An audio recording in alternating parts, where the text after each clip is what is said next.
right. Welcome to this edition of InvestorFuse Success Study. This episode, we feature Michael Borger, who does deals in Hawaii, but he lives in San Diego. So Mike's been a good friend of mine since a long time ago. We were fellow Fortune Builders coaches together, and I've seen him just consistently crush it virtually. And he's got a lot of unique strategies that he's going to share on this call, and can't wait to kind of dig in, one, to the operational side of how he's currently doing things virtually, two, we'll touch a little bit on marketing, and then three, we're going to talk a lot about his creative deal structure and how he's able to take down deals that other people actually disregard as an opportunity. And I think that's the biggest one of the biggest strengths he's got, and he can talk at length about specific deals that he's worked on in the past that you guys will be able to glean a lot of great info from.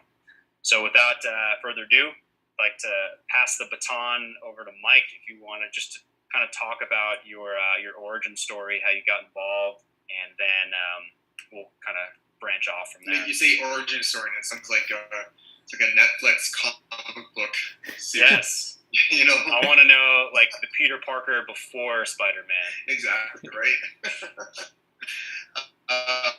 Well, I'll try and make this part about me as short as possible. Sure. I'm from outside Philadelphia. I was a marketing major at Penn State.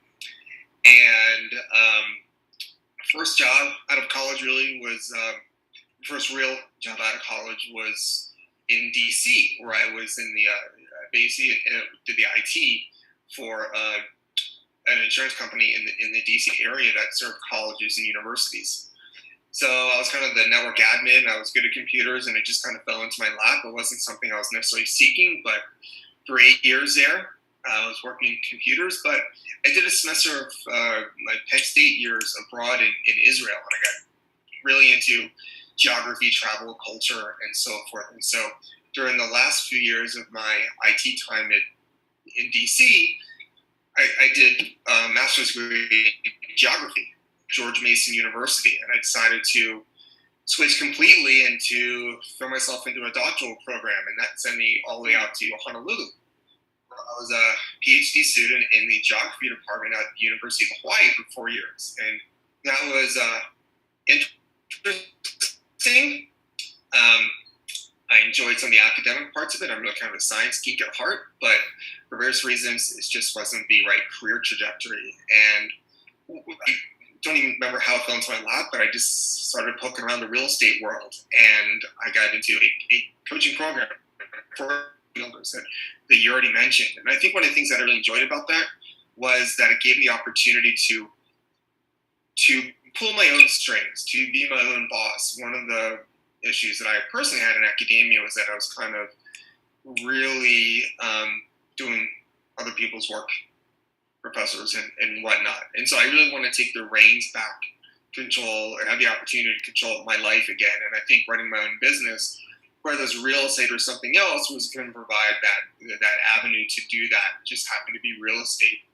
So I got into the coaching program, implemented the systems, had success, became a coach along with you back in the day, and then led me to some other great folks like you guys in InvestorFuse.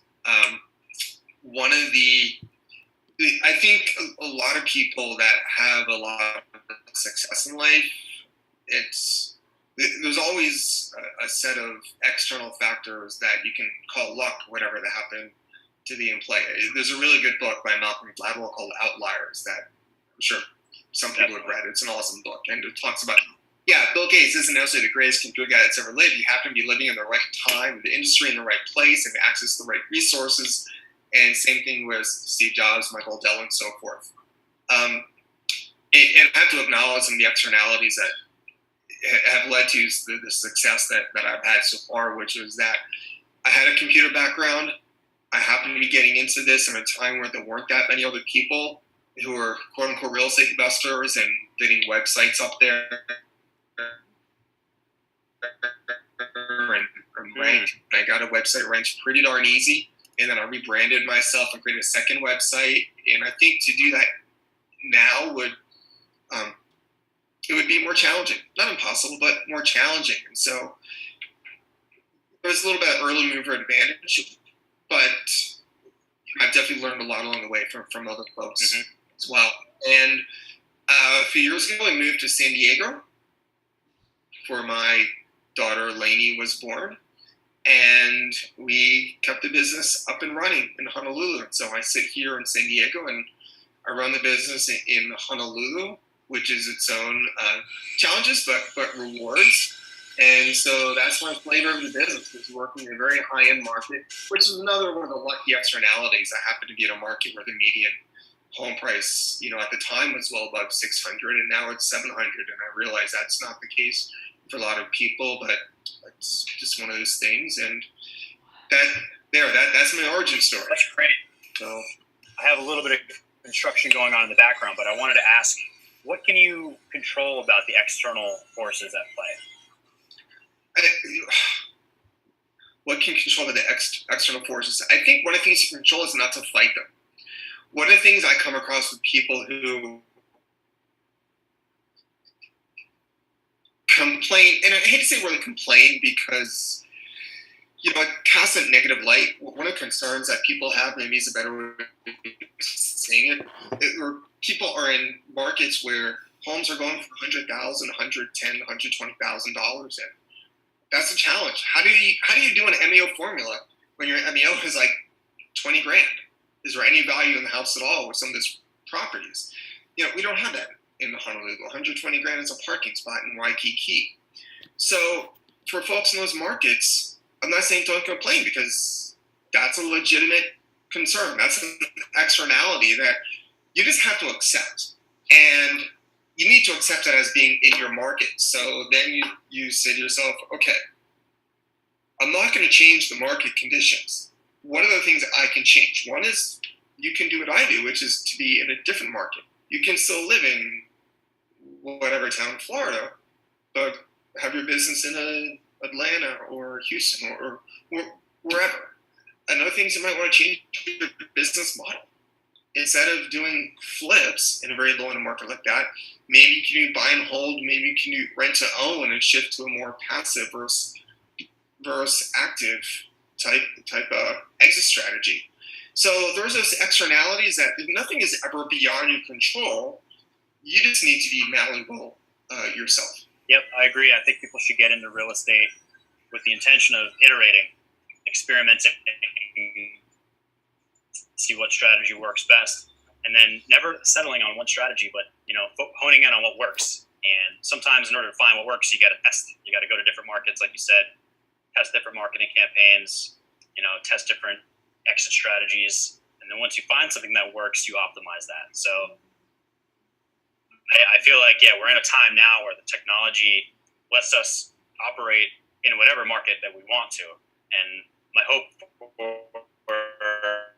for this call is to kind of show people who are kind of on the fence about virtual real estate dealings to really show them how possible it actually is right now with the systems that you have in place. Definitely. So, have you ever heard of Dan? Have you ever heard of Peter Diamandis? Yes, very big fan of Peter. I'm a part of his Abundance 360 program, and I like. Really? So am I. Really? Were you on the webinar last hour? I wasn't, but I watch them. I watch the repeats, and I've been through all the courses, and I'm big on the exponential technology train. Yeah, I joined the digital A360. So you just had a webinar just before we jumped on this call, and people were asking, have you ever had projects fail or all this stuff? And you're saying the exact same thing. You always got to be testing. You have no guarantee of what's going to happen, but you got to put yourself out there. You got to try things and work with the factors that are there as best you can, and that's the most surefire way to succeed. So nothing in business is set in stone. Like, you can never say like, this is my business and this is how it's going to be forever, because it's always going to change. Yep. You can count on that. That's the only constant in business is change. Yeah. So with that, let's kind of dig into your current business model and how you have things structured. Like, what does your team look like? Essentially, prove to us how easy it is, how easy it is to do deals virtually, have boots on the ground in another market while you are at home. So I don't know if easily is the right word. I mean, it's a challenge, and it's a system that I am still trying to tweak and perfect and improve all the time. What is that? I lived in Honolulu, so a lot of people that say, "How do you do this remote stuff?" I lived there for 8 years. I know the area very well. It's not like I chose Seattle, a place I've never been to, so I'm going to do a remote operation there. I think that's one of the things people don't get. If you're going to do remote deals, you really have to know that area very well. So if you take a motivated seller lead and they say, I've got a 3-bed, 2-bath house in this neighborhood of town, you can talk to them and build that trust and rapport so they know. When people call me, if I'm the one that has to take them a call, which quite often I'm not because I use an answering service, but if it's off hours or whatever, if I take the call and they say, I've got this house in Kalihi or Kailua, whatever it is, I'm talking with them. They have no idea. Sometimes until maybe the second or third call that I'm not even in Hawaii. Not them trying to fool anyone, but it's not relevant. And because I know it, that builds that trust and rapport, which gets me further down the line of turning that into a deal. So I guess that'll be step one is know that market intimately. The other thing as far as the team, this is very important. I mean, the most important people are your team, title, and escrow officer. I think people tend to not give that as much to do. Mm-hmm. My title escrow officer in Honolulu rocks. She knows how I do my business, especially a lot of my creative financing. In fact, I have another seller I've been talking back and forth with for a better part of 6 weeks now on a possible sub-2 deal. And I went back to him this morning and said, here's the best I can do for you. If you want to speak with my title escrow officer, I can do that. So he's like, I want to talk to her. So I texted him the phone number, a little call. She'll vouch for me, and we'll probably end up doing this deal. So having a title escrow officer on island is great. Obviously, it goes out saying contractors who understand your business, who you have a relationship with. I think one of the harder things is the initial walkthroughs. Because you're going to have a contractor, whether you're doing a deal remotely or in your backyard, and everyone knows about that. It's to the point where, how do you get to that point? And so I have a couple of friends, colleagues, other investor students on island that if I'm at the point where I've had enough rapport and so forth with the seller, we've talked numbers, we're agreeing on all the numbers, maybe I've even had them sign the contract via DocuSign at that point, I'll then ask one of these people to go over there, do a walkthrough, send me photos. I pay them for their time. They'll give me back the photos. If those photos and their repair ideas are in line with my conversation with the seller so far, meaning with my deal analyzer spreadsheet, $40,000 for the rehab, their walkthrough confirms I'm looking at around $40,000. At that point, I'll then send the contractor over and pay for a home inspection. But having someone else there on the ground, be my boots on the ground, my eyes and ears to do the initial walkthrough. Sometimes I'll even have the seller do it themselves. I'll have them even text me photos of their own property, which I'm a little surprised I get away with that as much as I do. But I think I layer on the comfort. I like to think I've acquired enough skills on the phone that to make them feel comfortable doing that with me. Even a year or two ago, I may not have been, but I get them to understand that I'm a partner with them. The only way I'm ever going to move forward to buy their house is if it provides value that goes really beyond and above the dollar sign. If it's only about the dollar, they're not going to sell it to me. So instead of meeting like this, I let them know that, hey, we're going to walk through this side by side. We're both going to reach this finish line here. And so we'll text me photos. I'm still probably going to have my assistant go over or my colleague go over and do that walkthrough, and I pay for their time. And if it turns out, hey, it didn't work, whatever reason, which happened yesterday, I was doing business. So market knowledge, intimate market knowledge, boots on the ground, systems that tie all of that together. let's can we seg a little bit into the systems that you're currently using, since a lot of the fusers out there are probably going to want to know. I know you're pretty tech savvy, so you're on top of the ball with a lot of different tools that are working right now. So let's get into a slightly technical conversation about all the systems that you're using with like kind of InvestorFuse at the hub of everything. Okay. My contract is actually buzzing right now. They're at Lowe's. They need approval for something. Okay. I can't answer the Lowe's call. All right. No worries. So you're asking about the systems I'm using right now. I mean, obviously, InvestorFuse is right there at the top. I mean, this business doesn't work without marketing. Yeah. And that's not just marketing for sellers. It's marketing for lenders, marketing for contractors and whatnot. But, I mean, without sellers, you can still do deals without lenders. You could do complete seller finance. You could wholesale and whatnot. But you got to have sellers. InvestorFuse, for me, just brings it all together because I have my website. The leads can tie in. They can get on the autoresponders. The follow-up sequences. The tasks for me have become those important things. I wake up in the morning. I do my early morning stuff. I'll dive into it. I'll pull up my tasks. Who are the people I need to call today? I'll look at my task, and there'll be a critical person that I'll need to follow up with. And I totally forgot who they were.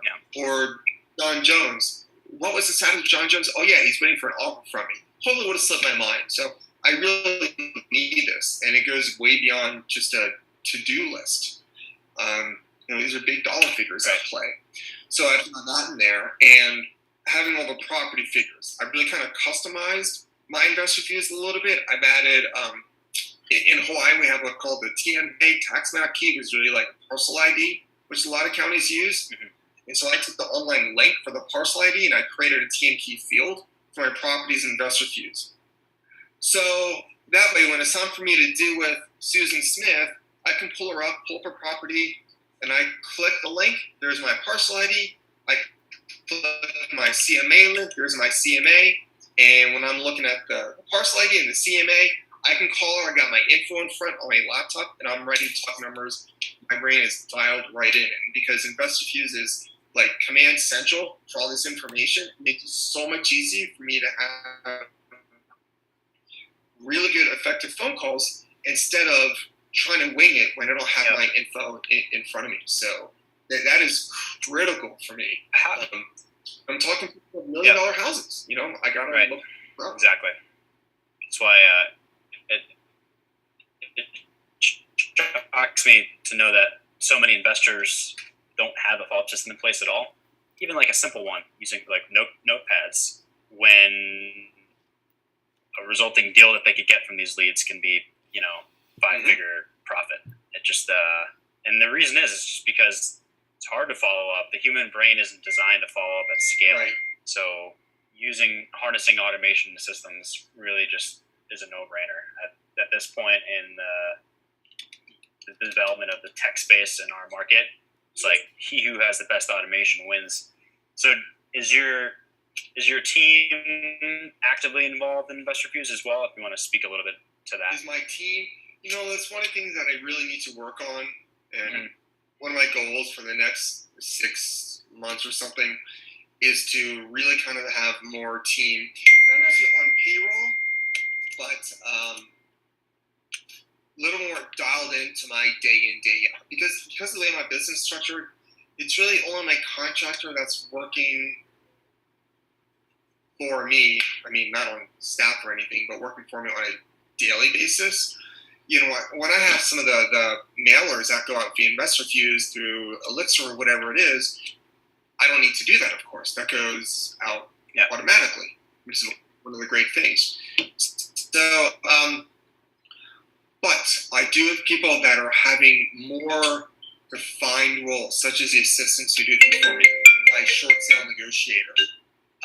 And so I am at the point where I'm going to be giving them roles in InvestorFuse so that they have their own command central and we're all tied in, kind of like how some people use Slack, right? But this will be Slack on crack, because it'll be Slack with all like the parcel IDs and all that stuff as well. So a good point that we're actually just now learning internally at InvestorFuse, like our team, we use Slack for a lot of the day-to-day communication.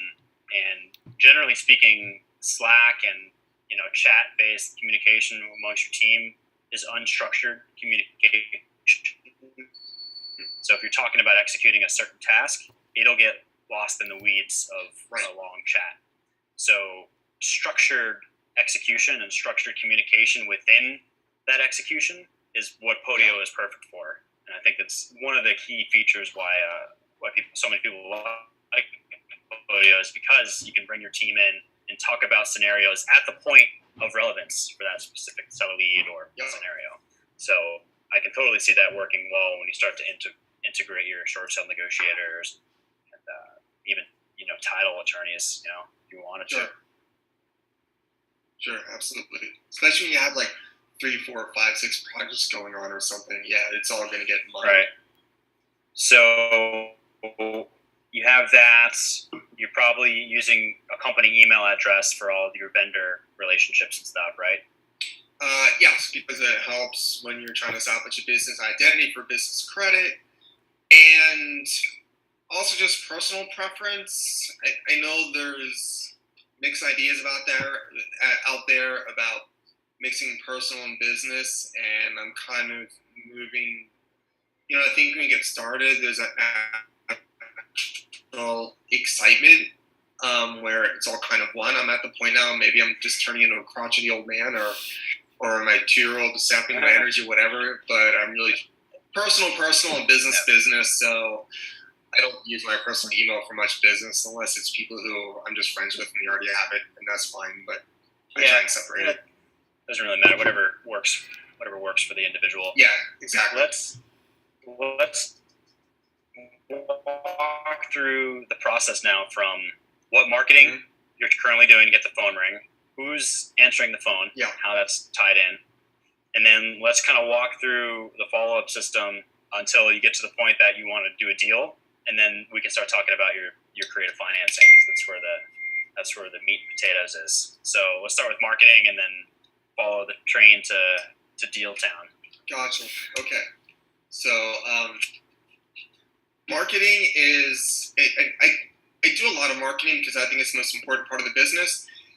The one is my website. Again, we talked about this. I had the first mover advantage. I use a website from the InvestorCare platform right now. It's a great company. Trevor's a great guy, and it ranks very well. I automate a lot of it, the content, but I'll go in and customize it as well. Mm-hmm. So I get some natural, fair amount of web traffic from that. Cool. I'll do because if you have a good website, might as well try and send people to it. I'm really surprised how many people put a lot of time into SEO but don't do any PPC. Yeah. And of course there are budget considerations naturally. But I do that, but I really think the most important thing is direct mail, and it's been around for over 100 years, but it works well. I do all kinds of direct mail, probate, pre-foreclosure, absentee owners, out-of-state owners. I think if you can do absentee, you might as well all the way out of state. Because I would believe that the more distance the person is geographically from the property, all things being equal, the motivation is probably going to be higher because they'll be more detached from the property. So yeah, those are probably the lists I hit most often. I've done tax liens and so forth in the past. But I like to have, 1,000 mailers at least going out every month. With some of the students that I speak with, they talk about wanting to do a probate list and a tax list and a pre-foreclosure list, and between the 3 of them, there may be 75 names on it. And I tell them, look, that's nice. You might get lucky. Not only you're spread way too thin among lead types, but just a raw number itself doesn't work. I think you need a minimum of 250 mailers going out a week. Yeah, minimum. I would say 1,000. Because minimum is still like a toss up if you're going to get a deal or not. But eventually, like if you have these leads on a follow up sequence, in the long run, a minimum of 250 a week will get you a deal eventually. Yeah. Well, quite often I'll do a few thousand a month, just Is that if I feel like we're on the cycle. is that because you're very targeted on your Hawaii targeting? Like you're going after bigger spreads versus someone in Phoenix that has to, send 6 times as much mail just to get, the similar opportunities and spreads. So do you find that like it really depends on the market that you're in, how much you should be spending? I think it does. I think it's a really good point you brought up. I mean, the cost of a stamp isn't any more in Hawaii than it is in Phoenix. Right, the cost to send the letter is the same. If it takes you 500 letters to get one deal and it costs you $1 a letter, hey, for the profit I'm going to turn over in Hawaii, I'll do that every day of the week. But maybe that doesn't work in a way cheaper market. If you're going to make maybe $5,000 assigning a property in a market where your ARV is $100,000, then yeah, you need to do a lot more volume. Yeah.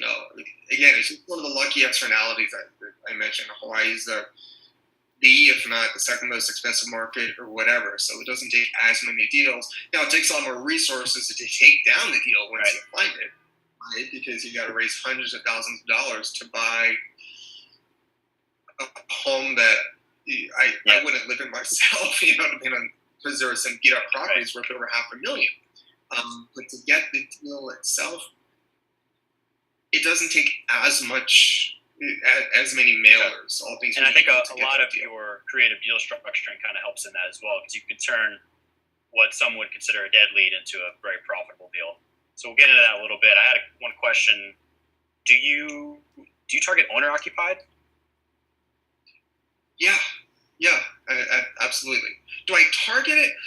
Okay, do I target? I mean, I target out-of-state owner because I'll get a list that specifically is out-of-state owner. So I don't target owner-occupied. I don't. But you'll find deals. Yeah, you'll find deals with owner-occupied leads. Yeah. Is distarget? I don't think distarget is a word, but I don't shy away from. But it is now, right? I don't shy away from properties. I mean, quite often the pre-foreclosures that I mail to, they're owner-occupied homes. Is there any strategies people should know about with pre-foreclosures? I know it's kind of a gray area legally, how to market to pre-foreclosures. Could you speak to that a little bit for folks that are looking to get into that world? Because that's a solid opportunity for off-market deals as well, but it's kind of a well, I think it's only gray if it isn't a public notice. Not an attorney disclaimer, but I think as long as you're not making credit offers, then you're probably in the clear. Okay, so as long as you just disclose, like, hey, I just want to buy your house. I'm not trying to fix your credit or, Yeah, and once you get in conversation, I think you can say, hey, a byproduct of me buying your property is that you're not going to have this delinquency on your credit score anymore. I mean, that obviously is going to come from saving them, of course. Sorry, your specific question was, it says from marketing to them. Yeah. There are two ideas for this. One is that when you market to them, your marketing piece will say specifically, saw a public notice, your home is behind, da-da-da-da-da. Or the other thing is to come in very underhanded, not mention anything about them being behind the mortgage, just saying, hey, we buy houses, da-da-da-da-da. I generally do the former. I let them know and say, hey, I've been made aware of information that your bank has had a public notice of default. I just kind of, just want to show it works for me. Mm-hmm. But, that way, I'm here to help because we can do X, Y, and Z for you. And if you'd like to speak with me to understand your options at no charge, of course, please visit this website or call this phone number. And it's yellow letter. It's very easy. Yeah. Now, if they call that phone number, something that you asked about before, they go to an answering service. And that answer fills out a form, and that form populates InvestorFuse. What answering service? Right now, I'm using Answer First. And you say that they're U.S. based and they're a solid choice. They're in Florida. I've had to. No, they're not bad. Yeah. I don't want to throw anyone under Right. the bus. I've had some people there have done a really good job for me, very, very good. Others have not, and I think there is some difficulties for them because some people come with a very strong Hawaiian accent. I get that, What? and I think it's also very. I think it's challenging too to be an answering service for a real estate investment company because people call. It's fairly obvious when it's an answering service. They sort of hide that. There's that discontinuity, especially if they get a personal handwritten note from me, and what can I do? They ask to speak with Michael, and you try and give them the best answer possible. And I think what separates the best answering service companies from the others are the ones that can still make it happen off script, who can roll the punches and kind of think on the fly. Those are the ones that are great, and those are the ones that I want to hire and create my own answering service company because people kick right. So, first of all, for anyone listening, you should be answering the phones live. There's a lot of gurus that might talk about letting go to voicemail, and then the people that leave a voicemail are your hot leads. But think about all the other people that just don't have time to leave a voicemail. Like, you're leaving a lot on the table. Answering the phone live at the moment that they want to talk to you is the best way to eventually convert that into a closed deal. So I highly recommend making sure that if you're just starting out, then you should be answering the phone, getting that system down. And then eventually, like the ideal scenario, like there's all these answering service companies out there that you could totally use on an as-needed basis. But the goal is to just have an in-house live answering person.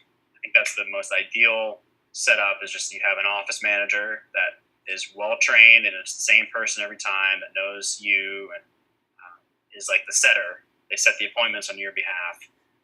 That's the ideal situation. So it's like if you can afford to bring someone in-house, that's the move. But if not, you can work your way up to that point with a service like Answer First or Pat Live or Seller Sniper, which is a service that's actually run by someone that trained them to speak with real estate investor leads. So these are offshore answering service, but they know how to talk with real estate leads. So if you Google Seller Sniper, or if you're listening to this and we have our Plus plan opened to the general public, then you can send an email to Carlos at InvestorFuse.com, and we might be able to help you with bringing someone on to answer your phones as well. But that's a key thing to talk about because it's a big time suck with the lead management process, and it's also a very critical point in the life cycle of a deal, because if you mess up that first touch point, then you're likely going to screw the whole, like all of your leads are going to get screwed up. So getting that right is important. So let's kind of talk now that you have the information captured, you're going to do your due diligence. What are you looking for in a deal? You mean like an ROI? When you what are you looking for us in terms of motivation and your cookie cutter bread and butter deal? Like cookie cutter bread and butter deals. Basically, I do a lot of pre-foreclosures. Okay. And I find a lot of pre-foreclosures with equity, which I really try and take down as sub-twos. I closed one out this morning on the resale, which is a pre-foreclosure, but she had some equity, so she had a little bit of money down, and it was a sub-2 deal, did renovation and resale, and it was great. Some people might say, well, how can a sub-2 deal with a private lender be bread and butter? And it's probably something you work up to. I do other deals where I just cash them out completely with a hard money lender, private lender, and to do rehab and resale, and that's easy too. But I don't think doing a creative finance structure like a sub-2 with a private lender is really that much more difficult. Yeah. It's just a matter of you're just moving cells around on an Excel spreadsheet when you're trying your holding costs. And so those are my bread and butter deals because it allows me to be in 5, 6, 7, 8 deals at once when I don't have limited funds tied up cashing everyone out. And so I would say that's kind of a bread and butter deal for me, because I'm at the point now where whenever I take a lead, even if it's the Anderson Service that takes it, when I do the follow-up, to build a trust rapport, get more information, have them text me their own photos, whatever that is, I'll ask them what the status of the mortgage is, the payoff, the reinstatement, if they're behind, whatever that is. I'll get them to sign a third-party authorization form if I need to. Yeah. But once they're giving me those numbers, even if they're off, if they think, oh, I'm 12,000 behind, and if it's really 16, it doesn't matter. Once I have the numbers, even in that first call, I'm already thinking sub-2 versus seller finance versus cash out. So those are all on the table there in that first call. So I'm looking for that right away. Okay. So for those who don't know what a sub-2 is, let's back up and spell out, just paint a picture of just a standard sub-2 scenario, how much money you need down, how you work with lenders to make that happen. Let's just kind of walk through exactly what that looks like, starting with the situation that the seller has. I'm just going to pull up the HUD here for the one that I closed on the nice. This morning. So back in April, there's only 4.5 call. Nice. Back in April, I bought a property in Eva Beach, which is west of Honolulu, for roughly, let's call it roughly 450. Taking over, I bought it subject to her existing mortgage, which was with NationStar, I think. And she was behind, I think, 70,000. No, it was 100,000. She was behind almost $100,000 on the notice. So she was behind 100,000, but the property had value itself. So she had equity in the property. This is one of the mistakes people make with pre-foreclosures. You automatically assume pre-foreclosure means underwater, and it's not true. Pre-foreclosure just means behind on payments. Not been making their mortgage. You could have a lot of equity in your property, but if you lost your job and don't have money, you're going to fall behind. So she had equity, but she was behind a year. And she had contacted me over a year ago about her property.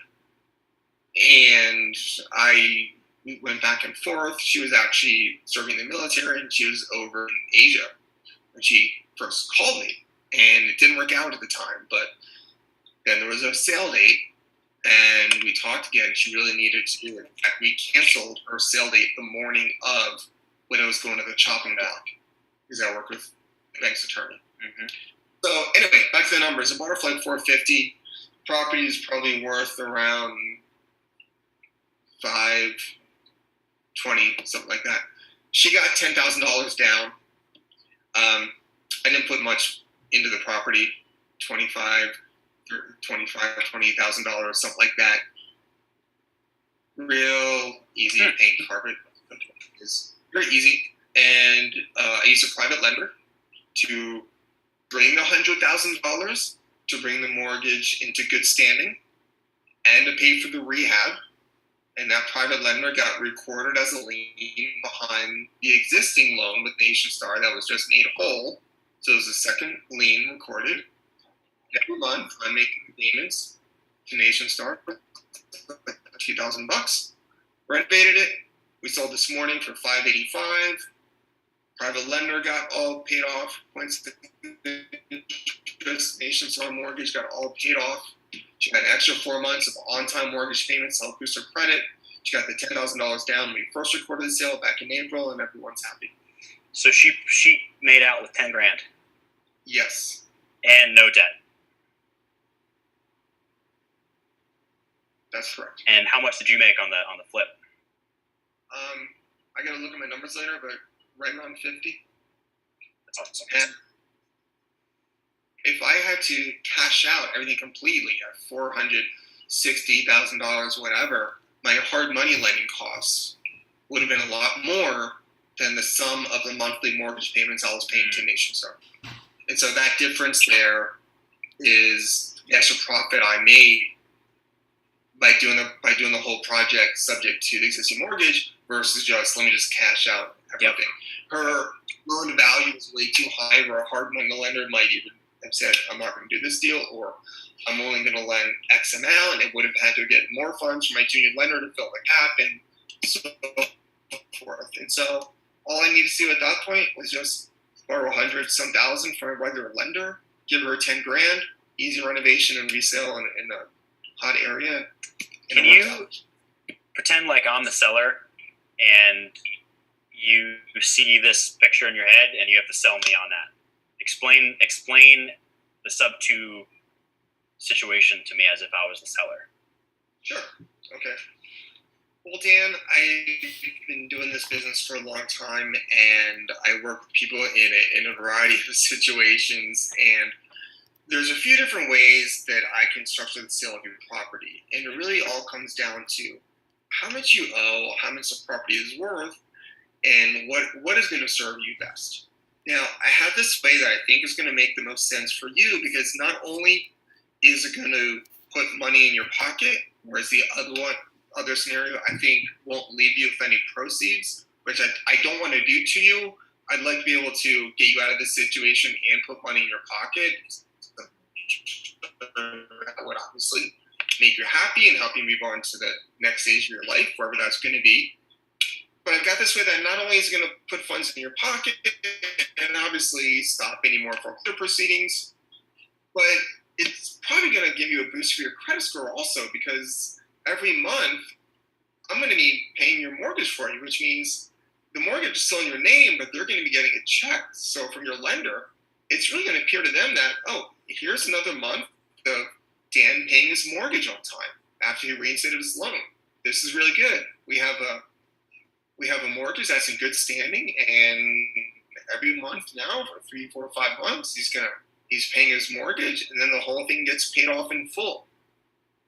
And so this is going to help you if you need a better credit score down the road, if you want to get a new home loan to buy another home down the road, which you may want to do, or get a car loan or anything like that. I'd love to be able to use this scenario where I can put money in your pocket and help bring your credit score back up.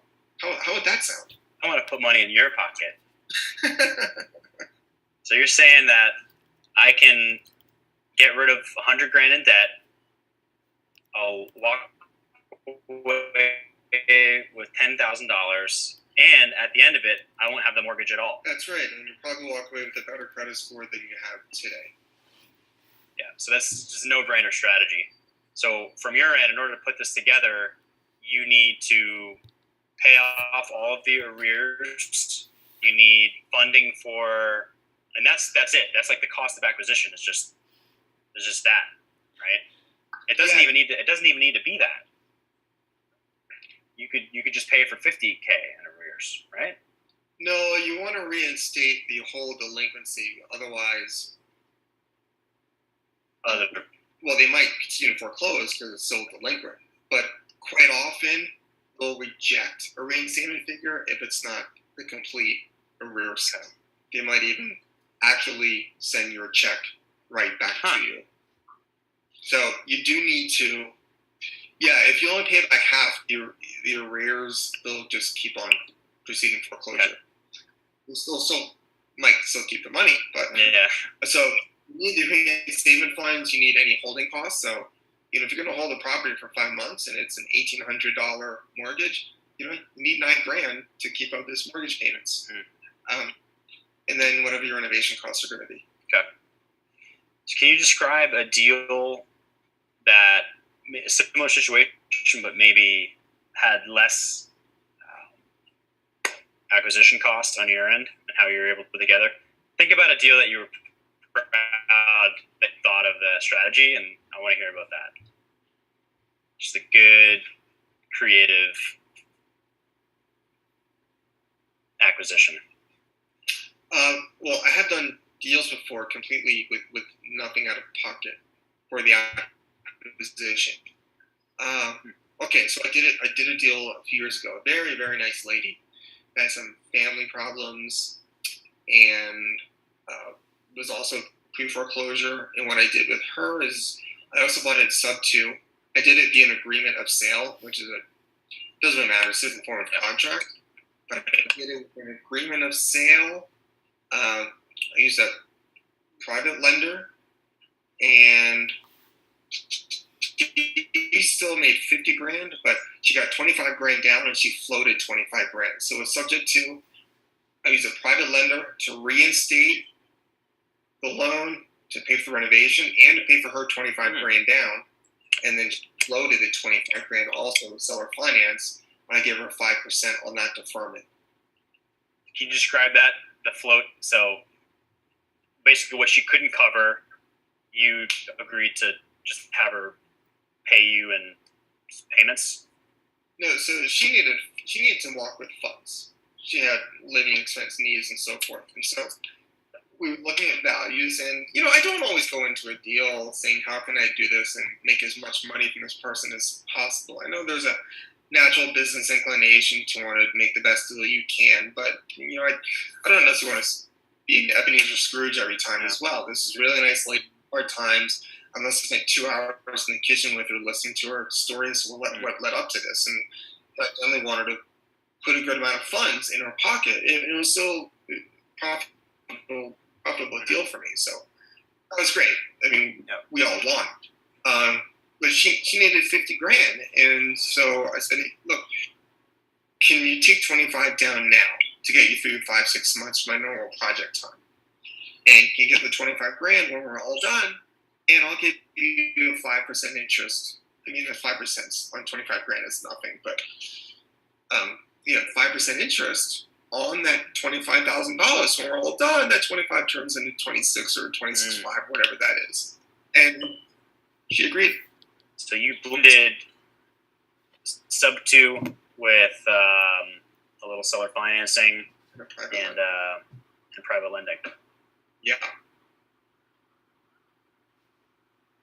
It's awesome. That shows to go. Like there's no rules when it goes to acquiring properties. As long as there's some upside, there's ways you can structure agreements like that. And I'm sure you could even talk a little bit more about the agreement of sale, but that might just be something you should Google, because it's just a form of a purchase agreement, right? Or it's like a pre-purchase agreement. It's just it was a way for me to join her on title. Normally, when I buy a property subject to, my company goes on title exclusively. Mm-hmm. But that was the first property I ever bought sub 2. So I was just I don't even remember why, but we didn't for that one. It's not required. Right. I don't want to trip people up over that. Yeah, I mean, it's what they call it creative financing, right? So it's really based on the situation that you have with the seller, and it's a bit of an art to determine, what they're willing to compromise and what you're willing to commise in order to make it work, given the situation. Some people won't entertain it at all, no matter how smooth I talk or how much of a good case that I think I make being a better option for them. Some people you're not going to convince. Some people don't want to do any. They've done just enough research where creative financing is a negative term that's come across their Google results because they read this or that, and it's not always going to work. And then you have to look: can we not do sub 2? Can we do seller finance, or do they just want to get cashed out? Some people say, I just want cash. I don't hear about anything else. I just want to get cashed out. Yeah. And then not much you can do there. That's the only option. And if it still makes sense, great, do it. You may not make as much as a sub 2, but that's not on the table, so don't worry about it. And if it doesn't make sense, cash out, then you don't do the deal. That happens. Right. If there's motivation with the seller, it's possible to make a deal happen. Would you agree? Yeah. No matter what the situation is, unless they're like very, very underwater. Even then, you short sale it. Yeah, I have a short sale negotiator on my team. Freaking awesome. Like, he's really good. Become a really good friend of mine. And yeah, whenever I get underwater properties, they just go right to my short sale negotiator. It's just like my workflow. Right. So yeah, I mean, I've dealt with people who have there was a underwater with a BK and chain of title broken and everything, and I don't know how he puts it all together, but he makes things work. Is this the way that you acquire properties in Hawaii, did you kind of get good at creative financing out of circumstance because that's the only way you could acquire these sort of higher end properties? Is that how it came to be? Because like in Baltimore, we're just, we would just buy houses for cash. Like very rarely used creative financing. So is it just market? Like depending on your market, you need to adapt your financing strategies to. I think it was probably a little bit of both. I think part of it was the fact that earlier on I hadn't raised as much money from private lenders and so forth, and so the potential funds you have at any given moment are naturally smaller. But I think another part of it was just me growing as an investor, and I was learning from other local investors, other students in Fortune 500 coaches who were doing seller financing and then sub 2, and I said, hey, why don't I learn about this also and see if I can apply it and see if I can squeeze an extra 5-10 out of each property, and I just did it, and started doing it more and more, and now it's just something I look for every lead to see if it makes sense. So I challenge everybody listening to have an open mind about how to solve people's problems. Not just one specific way to do it. In order to compete in this market, you need to understand how to acquire properties in ways that your competition can't. And I know that this is the strength that Mike has been able to dominate in Hawaii with. And also having access to private money. So we can sort of I would like to touch on that aspect a little bit, sort of demystify it, because I know when I first got into business, the term private money seemed like such a out there concept. Like, there's no way how am I going to convince someone to lend me money on this? Like, it's just like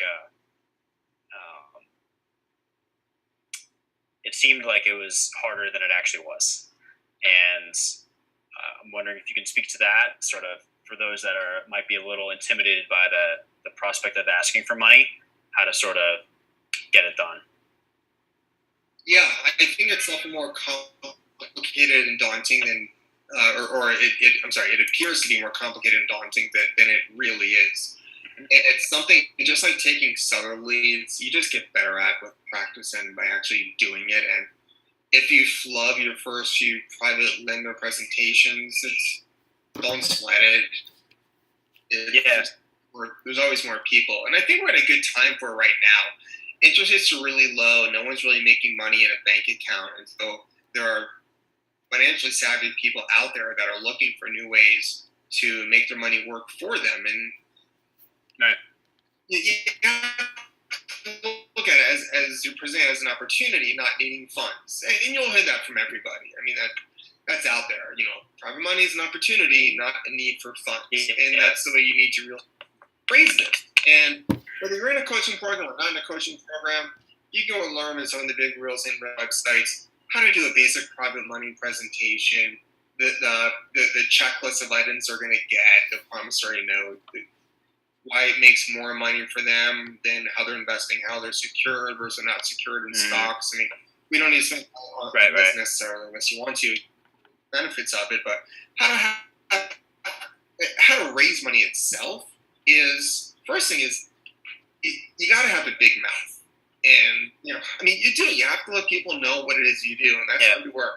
I probably don't do as good a job because what we talked about before. I don't talk too much about my business on I hate to say Facebook is the world, but it's kind of a front-facing view sometimes of the world. I don't talk as much on Facebook as maybe I should, but I do talk to higher net worth people. Yeah, it's because of the scene that you're associated in. Right. There are websites like Bigger Pockets, which is a great website where I have raised money from before just by talking about my business. Mm-hmm. People have written to me through my website, do you need funds, for deals? And, the answer is always yes. And so there's no one magic bullet to raise money. It's like how you market for sellers. You don't just put all your eggs in the SEO basket. You do a little bit of this, do a little bit of that. Go to your local reading meetings. Don't be afraid to talk to your family members. You don't have to say, hey, I want to have a private money presentation with you, but just naturally talk about your business and let it come back to you a little bit. Yeah, and I think a good way to build confidence around private money, because we're talking about private money versus hard money.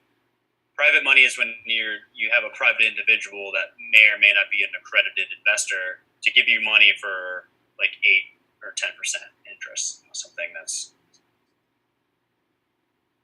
a solid win for both parties.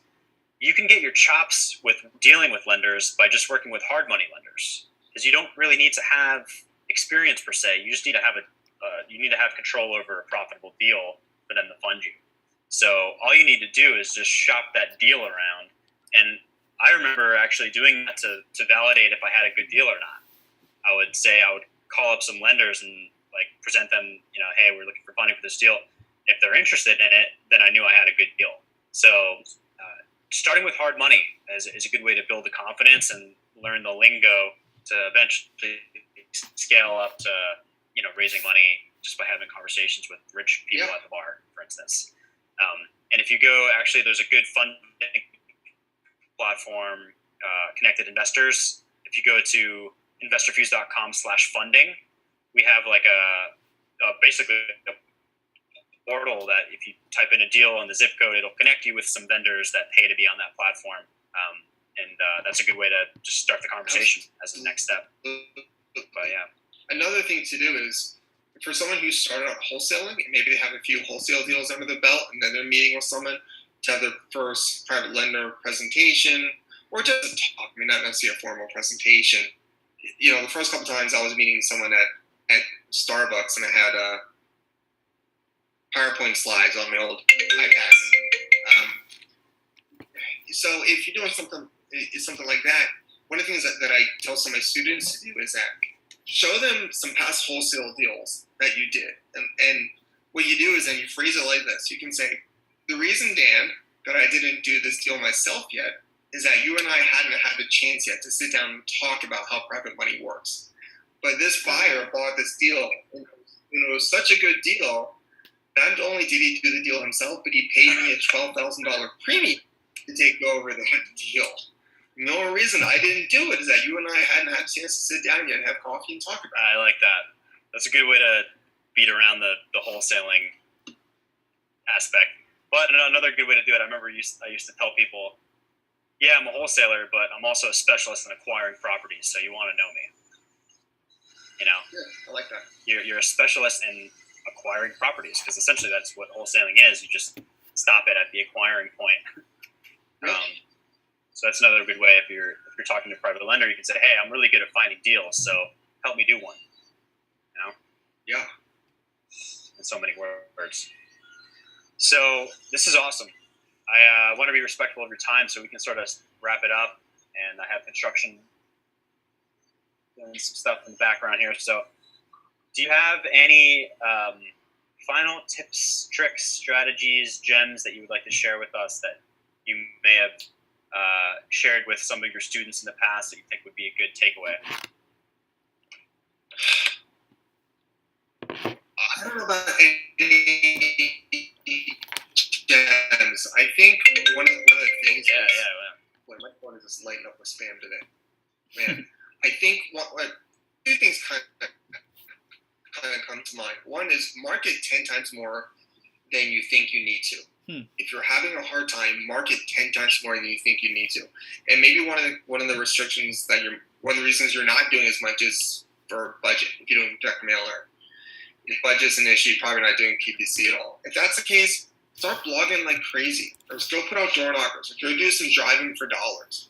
I did a great driving for dollars deal a few years ago. I was in the neighborhood meeting with people at a short sale. And I said, while I'm here, I got an hour to kill. I'm just going to drive around the neighborhood. There were 30 fixer-uppers. And I wrote yellow letters to all of them. And one of them ended up being a great deal, just because I was in the neighborhood driving for dollars.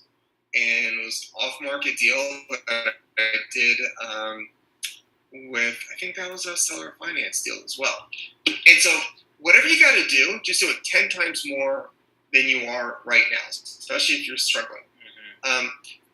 The other thing is, don't put all your eggs in one basket. This is a problem I run into a lot. They're doing all direct mail, and that's all they're doing. I don't care if you're in a cheap market or expensive market. This is a numbers game at the end of the day, and you can't fall into the trap of doing all your marketing in one basket, or the other thing, which is getting married to one lead. This is the other thing else.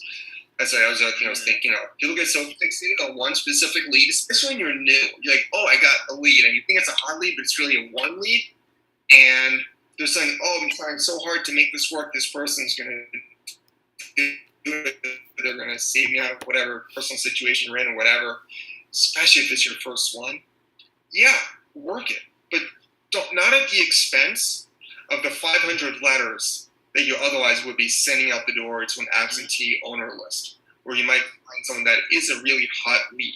So your leads, you need to connect with on a personal level, because you got to build trust and rapport to get them to want to work with you. But you can't have the potential of the lead itself become personal for you. Did I say that right? Does that make sense? Totally. Yeah. I've felt that exact same feeling. You just get hung up on this one lead, like this is going to change my life, and you forget about pipeline. You forget that you're really in pipeline building. It's transactional. So once you finish a deal, you're basically out of business. So your full-time job should be keeping that pipeline full, so you're always in business. Absolutely.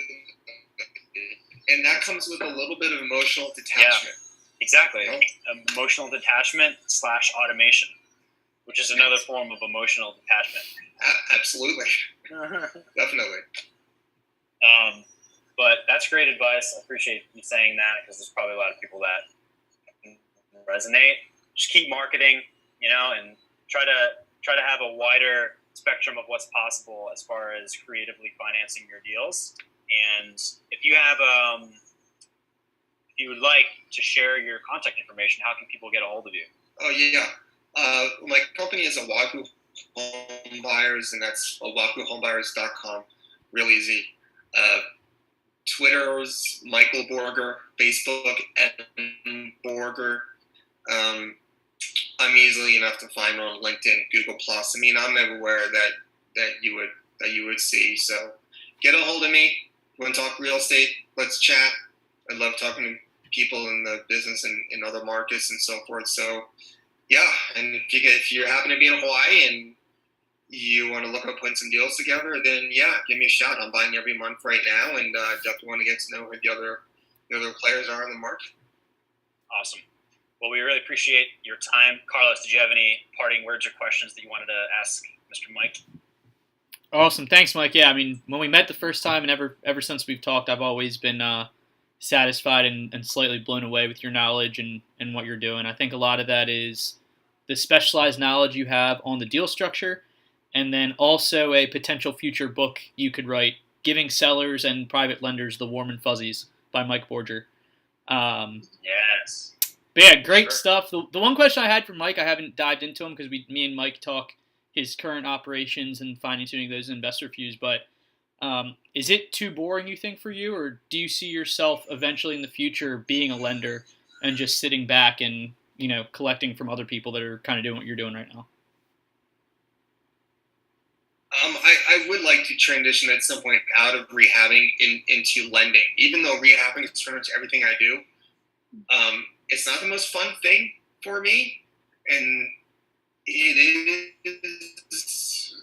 is a job for me right now. I mean, just to call it like it is. I'm not at the pinnacle of entrepreneurship that I want to be at. I'm still, on that trajectory. I'm here, and I'm continuing to try and move up, all the time. I'm not where I want to be yet. So this is, I don't wake up in the morning and say, yeah, I can't wait to pick out vanity styles from Lowe's and paint colors. That's not what gets me going. Honestly, even my thing is I'm a science guy. Back to the Peter D. Amanda stuff. I mean, I would love to be getting into some things that have nothing to do with real estate.